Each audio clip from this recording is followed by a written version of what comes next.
Ramzan special একই ভিডিওতে থাকছে 6টি ভিন্ন স্বাদের ভীষণ মজাদার দারুণ টেস্টি ইফতারি স্ন্যাক্স রেসিপি। আসসালামু আলাইকুম বন্ধুরা, কিচেন বাঙালিয়ানা চ্যানেলে আপনাদের সবাইকে স্বাগত জানাই। তো সবার প্রথমে আমি আপনাদের সঙ্গে আলু দিয়ে দারুণ টেস্টি একটি মুচমুচে স্ন্যাক্স তৈরি করে দেখাবো। আর খেতেও কিন্তু ভীষণ মজার হয়, ছোট থেকে বড় সকলে কিন্তু খুবই মজা করে খাবে। তাহলে রেসিপিটি সম্পূর্ণ দেখতে থাকুন, আশা করছি আপনাদের অনেক ভালো লাগবে। তো রেসিপিটা বানানোর জন্য আমি এখানে মাঝারি সাইজের দুটো কাঁচা আলু নিয়ে নিয়েছি। আলু দুটোর খোসাটাকে খুব ভালো করে ছাড়িয়ে নেব, তারপর ধুয়ে নিয়ে এগুলোকে কেটে নিতে হবে। তো খোসাটা খুব ভালো করে ছাড়িয়ে নেওয়া হয়ে গেছে। এবার আমি আলু দুটোকে কেটে নেব। তো আলু দুটোকে কিন্তু একটু মোটা করে আর লম্বা করে কেটে নিতে হবে। ফ্রেঞ্চ ফ্রাই যেমন হয় তেমন করে আলুগুলোকে কেটে নিতে হবে। এবার আপনাদের দেখিয়ে দিচ্ছি, দেখুন আলুটাকে ঠিক আমি কিভাবে কেটে নিয়েছি। তো সবগুলো আলু কিন্তু আমি একইভাবে কেটে নিয়েছি, আপনারা দেখে নিশ্চয়ই বুঝতে পারছেন। এবারে এই আলুগুলোকে আমি একটা বড় মিক্সিং বোলের মধ্যে উঠিয়ে নিচ্ছি, তারপর খুব ভালো করে এগুলোকে ধুয়ে নেব। তো আলুগুলোকে খুব ভালো করে ধুয়ে নেওয়া হয়ে গেলে এরকম একটা ছাকনার মধ্যে আমি রেখে দিয়েছি, যেন পানিটা খুব ভালোভাবে ঝরে যায় আর আলুগুলো খুব সুন্দরভাবে শুকিয়ে যায়। তো এবার আমি একটা মিক্সিং বোলের মধ্যে 1 কাপ ময়দা নিয়ে নিচ্ছি। এই ময়দার মধ্যে স্বাদ মতো লবণ দিয়ে দেব, তারপরে দিয়ে দিচ্ছি হলুদের গুঁড়ো, ঝালের জন্য দিয়ে দিচ্ছি মরিচের গুঁড়ো, তারপরে অল্প করে দিয়ে দিচ্ছি ম্যাগি মশলা আর দিয়ে দিচ্ছি চাট মশলা, তারপরে সামান্য করে দিয়ে দিয়েছি আদা রসুন বাটা আর সবশেষে দিয়ে দিচ্ছি ধনেপাতা কুচি। এবার যে বাটি মেপে আমি এখানে ময়দা নিয়েছিলাম সেই বাটি মেপে আমি 1 বাটি পানি দিয়ে দিয়েছি। তো পানিটা আমি অল্প অল্প করে দিয়ে দিচ্ছি আর একটু করে মিশিয়ে নেব। তো এই ব্যাটারটা কিন্তু আমি খুব বেশি পাতলা করব না, একটু ঘন করে ব্যাটারটা তৈরি করে নিতে হবে। তো 1 বাটি পানি বারে বারে দিয়ে মিশিয়ে নেওয়ার পর আমাদের কিন্তু আরও 1 বাটি পানি লাগবে, সেজন্য আমি এখানে আরও 1 বাটি পানি নিয়ে নিয়েছি। আর এখান থেকেও কিন্তু অল্প অল্প করে দিয়ে আমি ব্যাটারটা রেডি করে নেব। তো ব্যাটারটা দেখে আপনারা নিশ্চয়ই বুঝতে পারছেন ব্যাটারটা আমি কেমন ঘন রেখেছি। তো আমাদের এখানে 1 বাটি ময়দার জন্য 1.5 বাটি পানি লেগেছে। তো পরিমাণ অনুযায়ী কিন্তু আপনারা পানিটা দিয়ে দেবেন। আর এই ব্যাটারটা কিন্তু পাতলা হয়ে গেলে আবার নাস্তাগুলো হবে না, মানে নাস্তার শেপটা খুব একটা ভালো আসবে না, সেই জন্য এটাকে একটু ঘন করে তৈরি করে নিতে হবে। এবার আলাদা একটা প্লেটের মধ্যে আমি এখানে 1 কাপ পরিমাণ ময়দা নিয়ে নিচ্ছি। তো এই ময়দার মধ্যে কোনো রকম লবণ বা কোনো মশলা আমি দিইনি, আপনারা চাইলে সামান্য একটু লবণ মিক্স করে নিতে পারেন। এবার এই ধুয়ে রাখা আলুগুলো দেখুন খুব সুন্দরভাবে পানিটা ঝরে গেছে আর খুব সুন্দর শুকিয়েও গেছে। এবার এখান থেকে 4 পিস আলু নিয়ে আমি ব্যাটারের মধ্যে রেখে দিচ্ছি। তারপরে এই আলুগুলোকে খুব ভালো করে এই ব্যাটারের মধ্যে ডুবিয়ে দিতে হবে। তারপর একটা করে আলু তুলে নিয়ে এই শুকনো ময়দার মধ্যে রেখে দিতে হবে। আপনারা দেখে নিশ্চয় বুঝতে পারছেন এখানে কিন্তু ব্যাটারটা যদি পাতলা হয় তাহলে কিন্তু আলুর গায়ে ব্যাটারটা লাগবে না। এবার এই শুকনো ময়দা আলুর গায়ে খুব ভালো করে ছড়িয়ে ছড়িয়ে লাগিয়ে দিচ্ছি, যেন খুব ভালোভাবে আলুর গায়ে ময়দাটা লেগে যায়। তো এই কাজটা আলতো হাতে করতে হবে, তা না হলে কিন্তু আলুর মধ্যে খুব সুন্দর একটা ডিজাইন হবে, সেটা কিন্তু হবে না, তাই খুব বেশি চাপ দেওয়া যাবে না। তো আলতো হাতে আমি খুব ভালো করে ময়দাটা লাগিয়ে দিয়েছি। তো কয়েক পিস তৈরি করার পর এগুলোকে আমি ভেজে নেব, তারপরে বাকিগুলোকেও তৈরি করে নেব। তো তেলটা আমি আগে থেকে গরম করতে রেখে দিয়েছিলাম, তেলটা খুব ভালোভাবে গরম হয়ে গেলে একটা একটা করে আমি এই আলুগুলোকে দিয়ে দিচ্ছি। তো এখানে কিন্তু আলুগুলোকে খুব বেশি দিয়ে দেবেন না, তা না হলে কিন্তু ভাজতে অসুবিধা হতে পারে। তো এবার এগুলো একদিকটা হালকা ভাজা হয়ে গেছে, এবার এগুলোকে উল্টে দিচ্ছি। তাহলে বন্ধুরা আজকের এই ক্রিসপি পটেটো আপনাদের কেমন লাগলো অবশ্যই কমেন্ট সেকশানে জানাবেন। আর ভালো লাগলে একটা লাইক শেয়ার করে দেবেন। সেই সাথে আমার চ্যানেলে নতুন হয়ে থাকলে চ্যানেলটি সাবস্ক্রাইব করে পাশেই থাকবেন। তাছাড়া আমার এই সহজ রেসিপিগুলো আমার ফেসবুক পেজ থেকে দেখে থাকলে পেজটিতে লাইক দিয়ে ফলো করে রাখবেন। তো এবার কিন্তু আমাদের এই ক্রিসপি পটেটোগুলো ভাজা হয়ে গেছে। তো সবগুলো আমি ঠিক একইভাবে ভেজে নিয়েছি। তাহলে বন্ধুরা মাত্র 10 মিনিটে আমাদের খুব সুন্দর ক্রিসপি পটেটো তৈরি। তো বন্ধুরা একবার হলো এই নাস্তাগুলো তৈরি করে খেয়ে দেখবেন, বিকেলবেলায় চায়ের সাথে কিংবা বাচ্চাদের স্কুল টিফিনেও আপনারা এগুলো বানিয়ে দিতে পারবেন। এবার এই নাস্তাগুলো আপনারা টমেটো সসের সঙ্গে পরিবেশন করে নিতে পারেন। এবার একটা আপনাদের ভেঙে দেখিয়ে দিচ্ছি, আর আওয়াজ শুনলে নিশ্চয়ই বুঝতে পারবেন এটা কতটা মুচমুচে হয়েছে। তাহলে বন্ধুরা, আলুর স্ন্যাক্স তো আমাদের তৈরি করা হয়ে গেল। এবার আমি আপনাদের সঙ্গে পেঁয়াজ আর ডিম দিয়ে দারুণ টেস্টি একটি চপের রেসিপি তৈরি করে দেখাবো। এই চপগুলো উপর থেকে অনেকটাই ক্রিস্পি মুচমুচে হয়, খেতে ভীষণ মজার হয়। তো চপগুলো তৈরি করে নেওয়ার জন্য আমি এখানে 2টো সেদ্ধ ডিম নিয়েছি, আর এই 2টো সেদ্ধ ডিম থেকেই কিন্তু আমাদের 8 পিস চপ তৈরি হয়ে যাবে। তো আপনারা চাইলে ডিমের পরিমাণটা বাড়িয়ে নিতে পারেন। তো আমি একটা সেদ্ধ ডিমকে 4 ভাগ করে কেটে নিচ্ছি। আপনারা চাইলে ডিমগুলোকে 2 পিস করেও কেটে নিতে পারেন। তো দেখুন বন্ধুরা, 2টো ডিমকে আমি 8 পিস করে কেটে নিয়েছি। এবার চপগুলো তৈরি করে নেওয়ার জন্য পেঁয়াজটা রেডি করে নিতে হবে। তো আমি এখানে বড় সাইজের 5টা পেঁয়াজ একটু পাতলা পাতলা স্লাইস করে কেটে নিয়েছি। এখানে কিন্তু ডিমের পরিমাণ অনুযায়ী পেঁয়াজের পরিমাণটা বাড়িয়ে নিতে হবে, আর ডিমের পরিমাণ কম থাকলে অল্প পেঁয়াজেই হয়ে যাবে। এবারে পেঁয়াজের মধ্যে কিছু মশলা দিয়ে দেব। তো প্রথমে ঝালের জন্য কাঁচামরিচ কুচি দিয়ে দিচ্ছি, তারপরে দিয়ে দিচ্ছি স্বাদমতো লবণ, তারপর হালকা কালারের জন্য সামান্য পরিমাণ হলুদের গুঁড়ো দিয়ে দিচ্ছি, তারপরে দিয়ে দিচ্ছি ভাজা জিরা গুঁড়ো, আর দিয়ে দিচ্ছি অল্প করে একটু ধনে গুঁড়ো,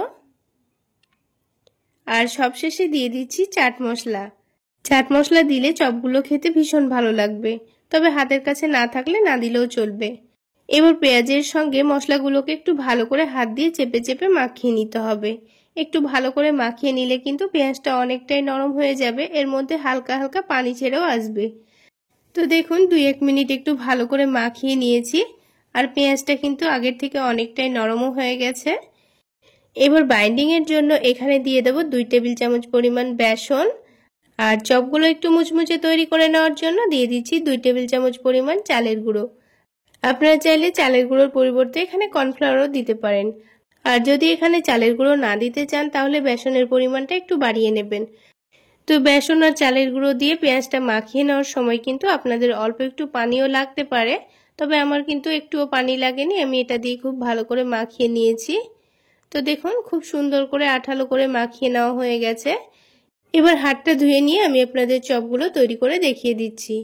তো হাতটা ভালো করে ধুয়ে নিয়েছি, আর এদিকে ডিমের পিসগুলো কেটে নেওয়া হয়ে গেছে, আর হাতের মধ্যে একটু ভালো করে তেল মাখিয়ে নিয়েছি। তারপরে পেঁয়াজের মিশ্রণটা হাতের মধ্যে অল্প করে নিয়ে এইভাবে করে একটু চ্যাপটা করে নিতে হবে, একটু পাতলা করে চ্যাপটা করে নিতে হবে। এবার এটার মধ্যেখানে আমি ডিমের পিসটা রেখে দেব, তারপর ডিমের পিসটাকে একটু ভালো করে ঢেকে দিতে হবে। তো খুব ভালো করে পেঁয়াজের মিশ্রণটা দিয়ে ডিমটাকে ঢেকে দিয়েছি। এবার হাত দিয়ে এটাকে ভালো করে একটু চেপে দিতে হবে, তারপর এটাকে লম্বা করে একটা চপের শেপ দিয়ে নিয়েছি। তো দেখুন একটা চপ কিন্তু আমাদের তৈরি করা হয়ে গেছে, ঠিক একইভাবে আমি বাকি চপগুলোও তৈরি করে নেব।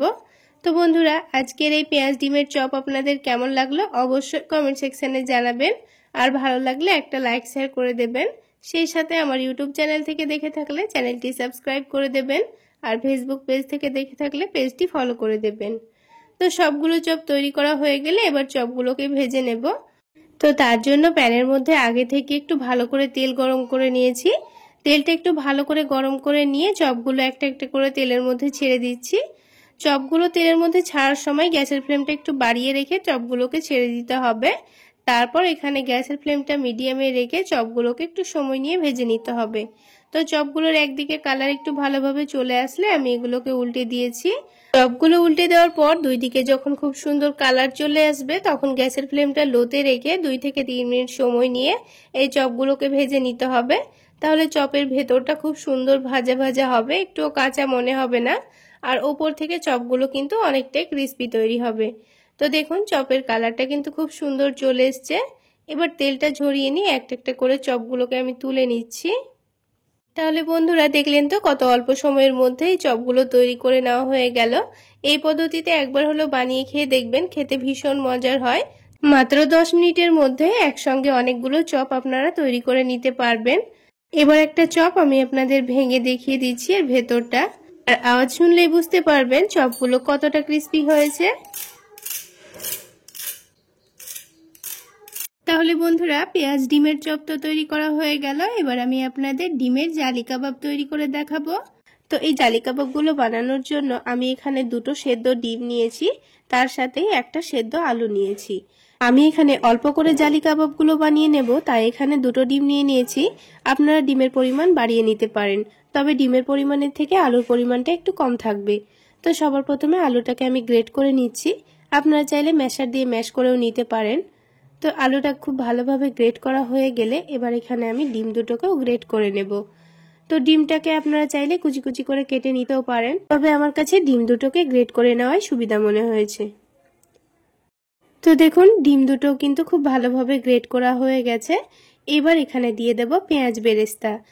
পেঁয়াজ বেরেস্তা দিলে কাবাবের টেস্টটা যেমন অনেকটাই বেড়ে যাবে, তেমন এই কাবাবগুলোকে অনেকদিন পর্যন্ত স্টোর করে রেখেও খেতে পারবেন। তো পেঁয়াজ বেরেস্তা দেওয়া হয়ে গেলে এবার এখানে কিছু গুঁড়ো মশলা দিয়ে দেব। তো প্রথমেই স্বাদ মতো লবণ দিয়ে দিচ্ছি, তারপর ঝালের জন্য মরিচের গুঁড়ো দিয়ে দিচ্ছি। আমি এখানে অল্প করে মরিচের গুঁড়ো দিয়ে দিচ্ছি, চাইলে আপনারা কাঁচামরিচ কুচিও দিয়ে দিতে পারেন। সামান্য কালারের জন্য হলুদের গুঁড়ো দিয়ে দিচ্ছি, তারপরে দিয়ে দিচ্ছি ভাজা জিরা গুঁড়ো। এবার এই কাবাবের টেস্টটা বাড়িয়ে নেওয়ার জন্য আমি এখানে হাফ টেবিল চামচ পরিমাণ চাট মশলা দিয়ে দিচ্ছি। তবে আপনাদের হাতের কাছে চাট মশলা না থাকলে এখানে অল্প করে একটু বিট লবণ কিংবা গরম মশলা গুঁড়ো দিয়ে দিতে পারেন। এবার এখানে নিয়ে নিয়েছি বেসন, আর এই বেসনটাকে অবশ্যই শুকনো কড়াইয়ে 3 থেকে 4 মিনিট সময় নিয়ে ভেজে নেবেন, তাহলে কাবাবগুলো খেতে ভালো লাগবে। তা না হলে কিন্তু বেসনের কাঁচা গন্ধটা থেকে যাবে আর এই কাবাবগুলো খেতে খুব একটা ভালো লাগবে না। তাই অবশ্যই বেসনটাকে ভেজে নিয়ে তবে এর মধ্যে দিয়ে দেবেন। এবার সবকিছুকে একসঙ্গে খুব ভালো করে মাখিয়ে নিতে হবে। সবকিছু এখানে খুব ভালো করে মাখিয়ে নেওয়ার পর যদি একটু নরম মনে হয় তাহলে অল্প করে একটু চালের গুঁড়ো কিংবা অল্প করে বেসন দিয়ে দেবেন। তো দেখুন এটা কিন্তু খুব সুন্দর করে আমি মাখিয়ে নিয়েছি, খুব বেশি নরমও নেই আবার খুব বেশি শক্তও নেই। তারপরে হাতটা ধুয়ে এসে হাতের মধ্যে খুব ভালোভাবে তেল মাখিয়ে নিয়ে অল্প করে একটু মিশ্রণ নিয়ে নিয়েছি। তারপর আমি কাবাবের শেপ দিয়ে নিচ্ছি। আপনারা আপনাদের পছন্দ মতো যে কোনো শেপ দিয়ে নেবেন। তো আমি এখানে গোল করে একটু চ্যাপ্টা করে শেপ দিয়ে নিচ্ছি, আর একটু মাঝারি সাইজের করে নিয়েছি। তো দেখুন বন্ধুরা, একটা কাবাব কিন্তু আমাদের তৈরি করা হয়ে গেল। এই কাবাবগুলো তৈরি করা কিন্তু খুবই সহজভাবেই তৈরি করে নেওয়া যাবে। তো আমি আরও একটা কাবাব কিন্তু তৈরি করে নিচ্ছি। তো হাতের তালুতে এভাবে করে একটু গোল করে নিয়ে চ্যাপ্টা করে নিলেই কিন্তু খুব সুন্দরভাবে কাবাবের শেপটা দেওয়া হয়ে যাবে। তাহলে বন্ধুরা, আজকের এই কাবাব রেসিপি যদি আপনাদের ভালো লেগে থাকে তাহলে অবশ্যই একটা লাইক শেয়ার করে দেবেন। আর আমার এই সহজ রেসিপিগুলো যদি ইউটিউব চ্যানেল থেকে দেখে থাকেন চ্যানেলটি সাবস্ক্রাইব করে দেবেন, আর ফেসবুক পেজ থেকে দেখে থাকলে পেজটি ফলো করে দেবেন। তো দেখুন সবগুলো কাবাব কিন্তু আমি তৈরি করে নিয়েছি। তো এখন কাবাবগুলো এক সাইডে রেখে দিয়ে এদিকে আরো একটা বাটির মধ্যে দুটো ডিম ভেঙে নেব। তো আমি এখানে দুটো ডিম নিয়েছি। কাবাবের পরিমাণ যদি আপনাদের বেশি থাকে তাহলে ডিমের পরিমাণটাও কিন্তু এখানে বেশি লাগবে। তো বাটির মধ্যে সামান্য পরিমাণ লবণ, অল্প একটু মরিচের গুঁড়ো দিয়ে দিয়েছি। তারপর সামান্য পানি দিয়ে লবণ মরিচটাকে একটু ভালোভাবে মিশিয়ে নেব। তো প্রথমে যদি এইভাবে একটু লবণ আর মরিচের গুঁড়োটা মিশিয়ে নেওয়া হয় তাহলে ডিমটা গুলে নিতে কিন্তু খুবই সুবিধা হবে। আর এইভাবে একটু লবণ আর মরিচের গুঁড়ো দিয়ে যদি এই জালি কাবাবগুলো তৈরি করে নেন তাহলে খেতে কিন্তু ভীষণ ভালো লাগবে। তো আমি এখানে দুটো ডিম ভেঙে নিয়েছি। এবার এই ডিমটাকে খুব ভালোভাবে ফেটিয়ে নেব। আর দেখুন বন্ধুরা, লবণ মরিচটা আগে গুলে নেওয়ার জন্য কিন্তু ডিমের মধ্যে খুব ভালোভাবে মিশে গেল। তো আমাদের কিন্তু ডিমের মিশ্রণটা এখন একেবারে রেডি হয়ে গেছে। এবার কাবাবগুলো তৈরি করে দেখিয়ে দিচ্ছি। তো এখান থেকে একটা কাবাব নিয়ে আমি ডিমের মধ্যে খুব ভালোভাবে ডুবিয়ে নেব। তো প্রথমে ডিমের মধ্যে খুব ভালোভাবে ডুবিয়ে নিয়ে তারপর এটাকে তেলের মধ্যে ছেড়ে দিতে হবে। তো আমি হাত দিয়ে কাজটা করে নিচ্ছি। তারপর এটাকে তেলের মধ্যে দিয়ে দিতে হবে, আর হাত দিয়ে অল্প অল্প করে এইভাবে করে ছিটিয়ে ছিটিয়ে দিচ্ছি। আর দেখুন তেলের মধ্যে কিন্তু খুব সুন্দর একটা ডিমের জালি তৈরি হয়ে যাচ্ছে। তো ঠিক এইভাবে কাজটা করে নিতে হবে। আর বন্ধুরা, তেলটা কিন্তু আমার এখানে একটু হালকা গরম হয়েছে, কিন্তু আপনাদের তেলটাকে একটু ভালোভাবে গরম করে নিতে হবে।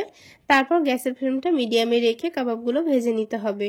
আর দেখুন বন্ধুরা, জালিগুলো কিন্তু চারিদিকে ছড়িয়ে গেল। এটা কিন্তু ছাকনা দিয়ে আমি খুব ভালোভাবে এক জায়গায় গুছিয়ে দিয়েছি। তো এটাকে উল্টে দিয়ে এক সাইডে রেখে আরো একটা কাবাব তৈরি করে নিচ্ছি। তবে আপনাদের সুবিধা মতো এখানে একটা কিংবা দুটো করে কাবাব তৈরি করে নেবেন। তো আরো একটা কাবাব ঠিক একইভাবে দেওয়ার পর দেখুন আমি এবার আবারও ছাকনা দিয়ে জালিগুলোকে এইভাবে করে গুছিয়ে দেব। তারপর এটাকে উল্টে দেব। আর তারপর গ্যাসের ফ্লেমটা মিডিয়ামে রেখে আমি এই কাবাবগুলোকে ভেজে নিয়েছি। তা না হলে উপরে ডিমটা কিন্তু পুড়ে যেতে পারে। তো দেখুন বন্ধুরা, কত সুন্দর জালি তৈরি হয়েছে। আর বন্ধুরা আপনাদের বোঝার সুবিধার্থে আরও দুটো কাবাব তৈরি করে দেখিয়ে দিচ্ছি। ঠিক একইভাবে ডিমের মধ্যে ডুবিয়ে নিয়ে আমি তেলে ছেড়ে দিয়েছি। এবার দেখুন তেলটা কিন্তু আগের থেকে একটু ভালোভাবে গরম হয়ে গেছে, সেই জন্য জালিগুলো খুব সুন্দর হচ্ছে।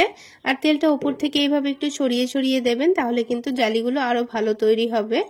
তো দেখুন প্রথমে জালিটার থেকে কিন্তু এই পরের জালিটা অনেকটাই সুন্দর হয়েছে। ঠিক একইভাবে এটাকেও উল্টে দিয়ে আরও একটা আমি কাবাব তৈরি করে নিচ্ছি। আর দেখুন বন্ধুরা খুব সুন্দর জালি কিন্তু তৈরি হয়েছে। ওপর থেকে একটু তেল ছড়িয়ে দিলে কিন্তু আরও ভালোভাবে জালিটা তৈরি হয়ে যাচ্ছে। তো ঠিক একইভাবে আমি সবগুলো কাবাব তৈরি করে নেব। এই কাবাবগুলো ভাজতে কিন্তু খুব বেশি সময় লাগে না, 3 থেকে 4 মিনিটের মধ্যে কিন্তু ভাজা হয়ে যায়। তো এবার তেলটাকে ভালোভাবে ঝরিয়ে নিতে হবে। তারপর এটাকে আমি একটা কাগজের ওপর রেখে দিচ্ছি।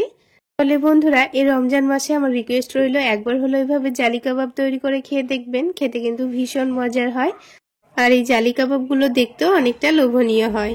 তো এবার এই কাবাবগুলোকে প্লেটের মধ্যে আমি তুলে সার্ভ করে নিচ্ছি। আর বন্ধুরা একটা আপনাদের ভেঙেও দেখিয়ে দিচ্ছি, এর ভেতরটা খুব সুন্দর ভাজা ভাজা হয়ে গেছে। তাহলে বন্ধুরা ডিমের জালি কাবাব তো আমাদের তৈরি করা হয়ে গেল। এবার আমি আপনাদের সুজি দিয়ে দারুণ একটি স্ন্যাক্স তৈরি করে দেখাবো। তো সবার প্রথমে আমি এখানে একটা ছোট বাটি মেপে 1 বাটি সুজি নিয়ে নিয়েছি। এবার এই সুজির মধ্যে পরিমাণ মতো পানি দিয়ে সুজিটাকে আমি 10 মিনিট মতো ভিজিয়ে রাখবো। এখানে খুব বেশি পানি দেওয়া যাবে না, সুজিটা ভিজিয়ে রাখার মতো অল্প করে পানি দিয়ে দিতে হবে। তো এবার ঢাকনা দিয়ে ঢেকে আমি এটাকে 10 মিনিট রেস্টে রেখে দিচ্ছি।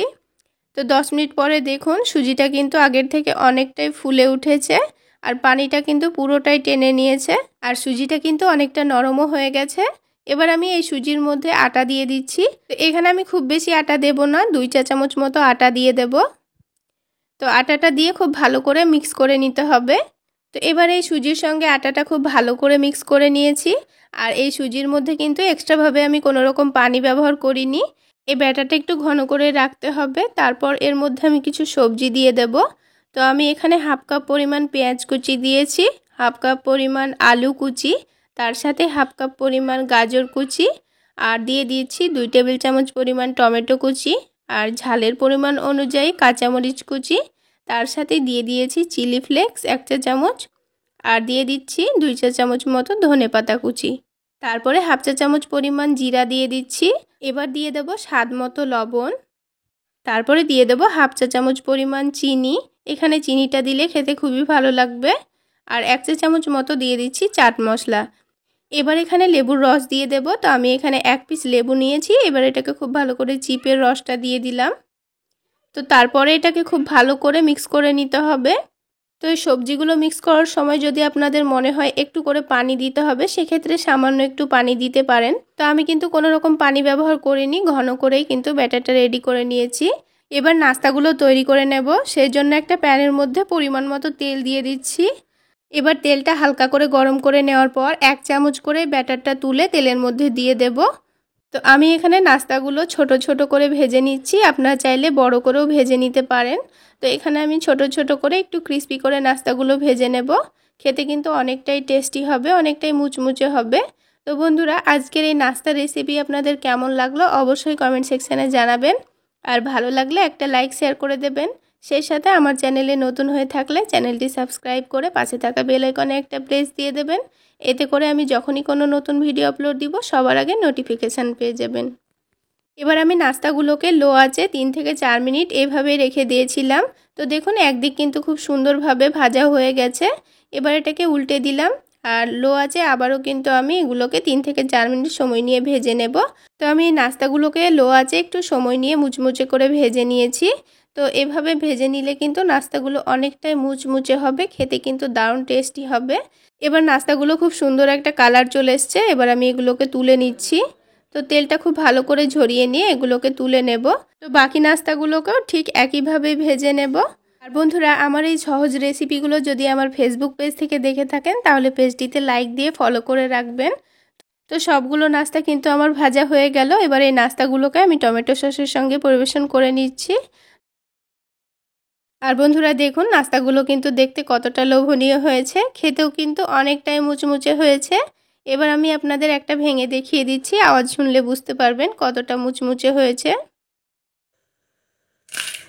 তো তাহলে বন্ধুরা, সুজি দিয়ে মুচমুচে স্ন্যাক্স তো আমাদের তৈরি করা হয়ে গেল। এবার আমি আপনাদের আরও একটি সহজ পদ্ধতিতে ডিমের চপ তৈরি করে দেখিয়ে দেব। চপগুলো তৈরি করে নেওয়ার জন্য সবার প্রথমে একটা বেসনের ব্যাটার রেডি করে নিতে হবে। তার জন্য একটা ছোট বাটি মেপে 1 বাটি বেসন নিয়ে নিয়েছি, আর তার মধ্যেই দিয়ে দিচ্ছি 2 টেবিল চামচ পরিমাণ কর্নফ্লাওয়ার, আর তার সাথেই দিয়ে দিচ্ছি 1 টেবিল চামচ পরিমাণ ময়দা। প্রথমে শুকনো উপকরণগুলোকে একটু ভালোভাবে চেলে নিতে হবে।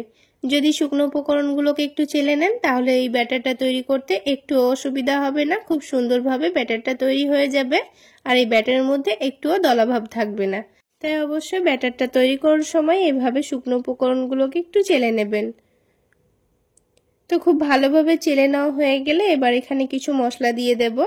তো প্রথমেই স্বাদ মতো লবণ দিয়ে দিচ্ছি, তারপর হালকা কালারের জন্য অল্প করে একটু হলুদের গুঁড়ো দিয়ে দিয়েছি, তারপরে দিয়ে দিচ্ছি ভাজা জিরা গুঁড়ো, তারপরে দিয়ে দেব অল্প করে একটু ধনে গুঁড়ো, আর দিয়ে দিচ্ছি সামান্য পরিমাণ গরম মশলা গুঁড়ো।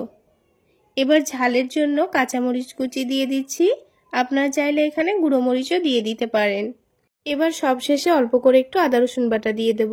আপনারা চাইলে আদা রসুন বাটা না দিয়ে ওই ব্যাটারটা তৈরি করে নিতে পারেন। এবার যে বাটি মেপে বেসন নিয়েছিলাম সেই বাটি মেপে 1 বাটি পানি প্রথমে দিয়ে দিলাম, তারপর একটা হ্যান্ড উইক্স দিয়ে খুব ভালোভাবে ব্যাটারটা তৈরি করে নেব। পানিটা কিন্তু এখানে একেবারে দিয়ে ফেলা যাবে না, বারে বারে অল্প অল্প করে পানি দিয়ে ব্যাটারটা তৈরি করে নিতে হবে। এই ডিমের চপগুলো তৈরি করে নেওয়ার জন্য ব্যাটারটা একটু ঘন করে তৈরি করে নিতে হবে, তাই পানিটা বারবারে অল্প অল্প করে দিয়ে ব্যাটারটা রেডি করে নিতে হবে। তা না হলে কিন্তু ব্যাটারটা অনেকটাই নরম হয়ে যাবে, তখন কিন্তু এই চপগুলো ভালোভাবে ভাজা হবে না। ব্যাটারটা যখন এইরকম একটু ঘনভাবে তৈরি করা হয়ে যাবে তখন এই ব্যাটারটাকে 3 থেকে 4 মিনিট সময় নিয়ে একটু ভালোভাবে ফেটিয়ে নিতে হবে। তাহলে এই ব্যাটারটা অনেকটাই স্মুথ তৈরি হবে আর চপগুলো ভাজার সময় খুব সুন্দরভাবে ফুলবে। তো ব্যাটারটা আমি খুব ভালোভাবে ফেটিয়ে নিয়েছি। এবার এটাকে এক সাইডে সরিয়ে রেখে এদিকে আমি ডিমগুলোকে কেটে নেব। তো আমি এখানে 2টো ডিমের চপ তৈরি করে নিচ্ছি, আপনারা চাইলে বেশি করে চপগুলো বানিয়ে নিতে পারেন। তো ডিম দুটোকে আগে থেকে ভালোভাবে সেদ্ধ করে নিয়েছি, তারপর ডিম দুটোকে কেটে নিচ্ছি। আমি এখানে 4 পিস করে ডিমটাকে কেটে নিয়েছি, আপনারা চাইলে এখানে ডিমের পিসগুলোকে 2 পিস করেও রেখে দিতে পারেন। ডিমের পিসগুলো কেটে নেওয়ার পর আমি এখানে অল্প করে একটু চাট মশলা নিয়েছি, আর চাট মশলাটাকে এরকমভাবে ডিমের উপরে একটু ভালোভাবে ছিটিয়ে দিতে হবে। তাহলে যখন চপগুলো ভেজে নেব তখন ডিমটা খেতে ভীষণ ভালো লাগবে। আর আপনাদের হাতের কাছে চাট মশলা না থাকলে সেক্ষেত্রে বিট লবণ একটু করে ছড়িয়ে দিতে পারেন। তো দেখুন চপগুলো ভেজে নেওয়ার জন্য ডিমটা আমাদের এখন একেবারে রেডি হয়ে গেছে। এবারে ব্যাটারটাকে আবার একটু ভালোভাবে ফেটিয়ে নিচ্ছি। আর এই ব্যাটারটাকে কিন্তু আমি খুব বেশি রেস্টে রাখিনি, ডিমটা কেটে নেওয়া পর্যন্ত রেস্টে ছিল। তো ব্যাটারটাকে একটু ভালোভাবে ফেটিয়ে নিয়েছি। এবার এই ব্যাটারের মধ্যে আমি অল্প করে একটু বেকিং পাউডার দিয়ে দেব। এই বেকিং পাউডারটা দেওয়ার কারণে কিন্তু চপগুলো খুব ভালোভাবে ফুলকো তৈরি হবে, তবে আপনাদের হাতের কাছে না থাকলে না দিলেও চলবে। তো অল্প করে বেকিং পাউডারটা দিয়ে দেওয়ার পর আবারও একটু ভালোভাবে ফেটিয়ে নিচ্ছি। আর বন্ধুরা, চপগুলো ভেজে নেওয়ার একটু আগে মুহূর্তেই কিন্তু আপনারা বেকিং পাউডারটা দেওয়ার চেষ্টা করবেন, প্রথমে দেবেন না। তো বেকিং পাউডার দেওয়ার পর আবার একটু ভালোভাবে মিশিয়ে নিয়েছি। তো মিশিয়ে নেওয়া হয়ে গেছে। এবার আমি আপনাদের একটা আঙ্গুল দিয়ে দেখিয়ে দিচ্ছি এই ব্যাটারের কনসিস্টেন্সিটা। ব্যাটারটা কিন্তু আমরা যেভাবে আলুর চপ তৈরি করি তার থেকেও একটু ঘন তৈরি করে নিতে হবে। তো ব্যাটারটা আমাদের রেডি হয়ে গেছে। এবার এখানে একটা একটা করে ডিমের পিসগুলো দিয়ে দিচ্ছি। তো প্রথমে 4টা পিস দিয়ে দিয়েছি। এবার একটা করে ডিমের পিসগুলোকে খুব ভালোভাবে কোটিং করে নিতে হবে। এইভাবে ভালো করে কোটিং করে নিতে হবে যেন ডিমের পিসটা একটুও ফাঁকা না থাকে। আর ব্যাটারটা ঘন হওয়ার কারণে কিন্তু কোটিংটা খুব ভালোভাবেই হয়ে যাবে। এবার তেলটাকে খুব ভালোভাবে গরম করে নিয়ে গ্যাসের ফ্লেমটা মিডিয়ামে রেখে একটা একটা করে চপগুলো ভেজে নেব। এইভাবে চপগুলো দেওয়ার পর উপর থেকে যদি ডিমটা ফাঁকা মনে হয় উপর থেকে একটু করে ব্যাটারটা লাগিয়ে দেবেন, তাহলে খুব সুন্দরভাবে ডিমটা কোটিং হয়ে যাবে। আর এই চপগুলো তেলে দেওয়ার সাথে সাথেই কিন্তু খুব সুন্দর কালার চলে আসে। তো দুটো দেওয়ার পর এগুলোকে উল্টে দিয়ে আমি বাকি দুটোকেও দিয়ে দেব। আর এই চপগুলো ভাজার সময় কিন্তু গ্যাসের ফ্লেমটা যদি মিডিয়ামে রেখে চপগুলো ভাজতে যান তখন কিন্তু আবার চপগুলো ফুলবে না, তাই গ্যাসের ফ্লেমটা বাড়িয়ে রেখে এগুলোকে মিডিয়াম আঁচে ভেজে নিতে হবে। আর চপগুলোর যখন খুব ভালো একটা কালার চলে আসবে তখন গ্যাসের ফ্লেমটা লোতে রেখে একটু সময় নিয়ে ভেজে নেবেন, তাহলে চপগুলো ওপর থেকে অনেকটাই ক্রিস্পি হবে, খেতে ভালো লাগবে। তো এবার চপগুলোকে তেলটা ঝরিয়ে নিয়ে তুলে নিচ্ছি। আর বাকি চপগুলো ঠিক একইভাবে ভেজে নিয়েছি। তো বন্ধুরা, আজকের এই চপ রেসিপি যদি আপনাদের ভালো লেগে থাকে তাহলে একটি লাইক শেয়ার করে দেবেন। সেই সাথে আমার এই সহজ রেসিপিগুলো যদি ইউটিউব চ্যানেল থেকে দেখে থাকেন চ্যানেলটি সাবস্ক্রাইব করে দেবেন, আর ফেসবুক পেজ থেকে দেখে থাকলে পেজটি ফলো করে দেবেন। তাহলে বন্ধুরা, চপগুলোর আওয়াজ শুনে নিশ্চয়ই বুঝতে পারছেন চপগুলো কতটা ক্রিস্পি তৈরি হয়েছে। তাহলে বন্ধুরা, ডিমের চপ তো আমাদের তৈরি করা হয়ে গেল। এবার আমি আপনাদের আলুর চপ তৈরি করে দেখিয়ে দেব। তো চপগুলো তৈরি করে নেওয়ার জন্য সবার প্রথমে বেসনের গোলাটা রেডি করে নিতে হবে। তো তার জন্য আমি এখানে 1 বাটি বেসন নিয়েছি। বেসনটা আগে থেকে একটু ভালো করে চেলে নিতে হবে। অবশ্যই বেসনের গোলাটা রেডি করার সময় কিন্তু চেলে নেবেন, তাহলে ব্যাটারটা তৈরি করতে খুবই সুবিধা হবে। তারপর এখানে দিয়ে দিয়েছি 1 টেবিল চামচ পরিমাণ কর্নফ্লাওয়ার।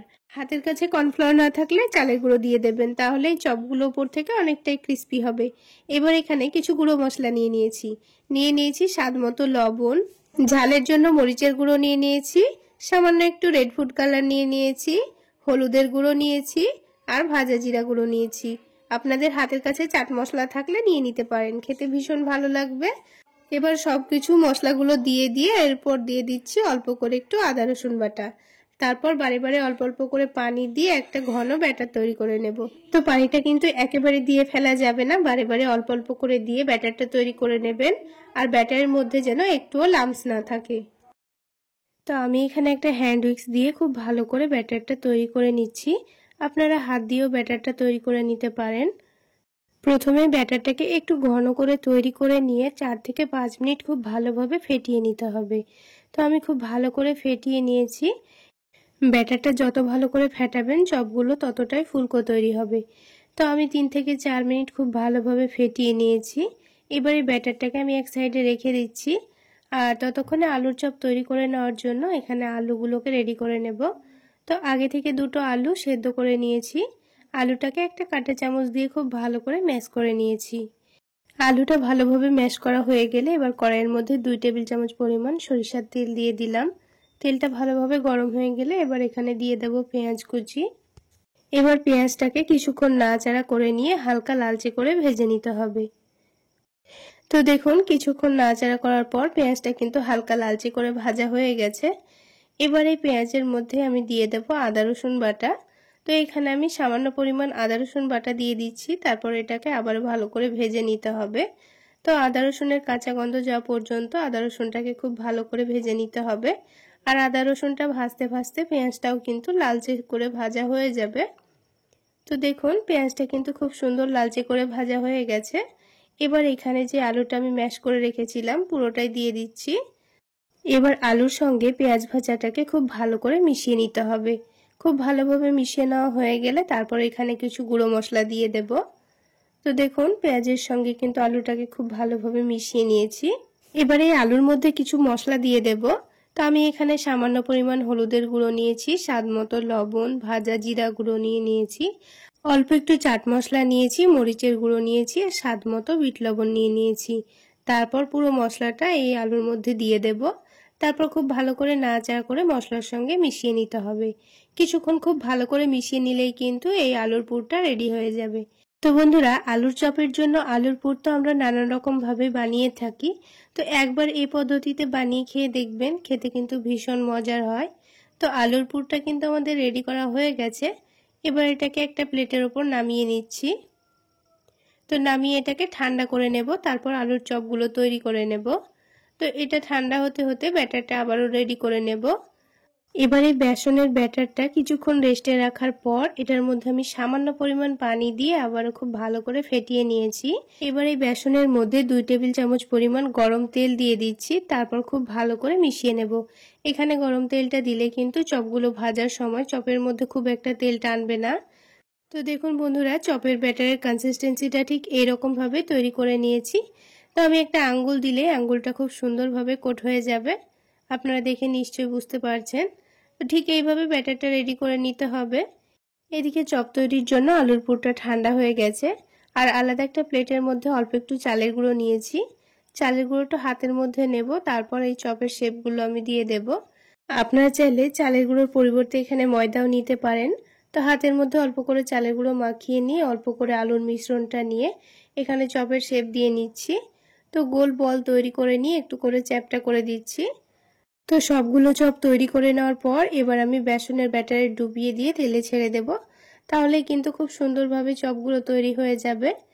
তো আমি আগে থেকে তেল গরম করতে বসিয়ে দিয়েছি। এবার একটা কাঁটা চামচের সাহায্যে এখানে চপটাকে বেসনের ব্যাটারে ডুবিয়ে তেলের মধ্যে ছেড়ে দিয়েছি। আর তেলটা আমি খুব ভালোভাবে গরম করে নিয়েছি, তারপরে চপগুলো ছেড়ে দিচ্ছি। তো এখানে আমি 3টে মতো চপ প্রথমে ভেজে নিচ্ছি, বাকি 3টা পরে ভেজে নেব। তো গ্যাসের ফ্লেমটা বাড়িয়ে তেলটা খুব ভালোভাবে গরম করে নিয়ে চপগুলো দিলে দেখবেন খুব সুন্দরভাবে কিন্তু ওপরের দিকটা ফুলে উঠবে। আর চপের কালারটা একটু চেঞ্জ হয়ে আসলে তখন গ্যাসের ফ্লেমটা একটু মিডিয়ামে রেখে একটু ক্রিস্পি করে ভেজে নিতে হবে, তাহলে এই চপের ওপরটা খুব সুন্দর ক্রিস্পি তৈরি হবে। তো দেখুন চপগুলো কিন্তু তৈরি করা হয়ে গেছে। বাকি চপগুলো ঠিক একইভাবে আমি ভেজে নেব। তাহলে বন্ধুরা, আজকের এই চপ রেসিপি যদি আপনাদের ভালো লেগে থাকে তাহলে অবশ্যই একটা লাইক শেয়ার করে দেবেন। সেই সাথে আমার ইউটিউব চ্যানেল থেকে দেখে থাকলে চ্যানেলটি সাবস্ক্রাইব করে দেবেন, আর ফেসবুক পেজ থেকে দেখে থাকলে পেজটি ফলো করে দেবেন। তো সবগুলো চপ তৈরি করা হয়ে গেছে, আর আওয়াজ শুনে নিশ্চয়ই বুঝতে পেরেছেন চপগুলো অনেকটাই উপর থেকে ক্রিস্পি হয়েছে। তাহলে বন্ধুরা, আজকে এই পর্যন্তই। সকলে অনেক বেশি ভালো থাকবেন, সুস্থ থাকবেন। দেখা হচ্ছে আরও একটি নতুন রেসিপি নিয়ে নেক্সট এপিসোডে।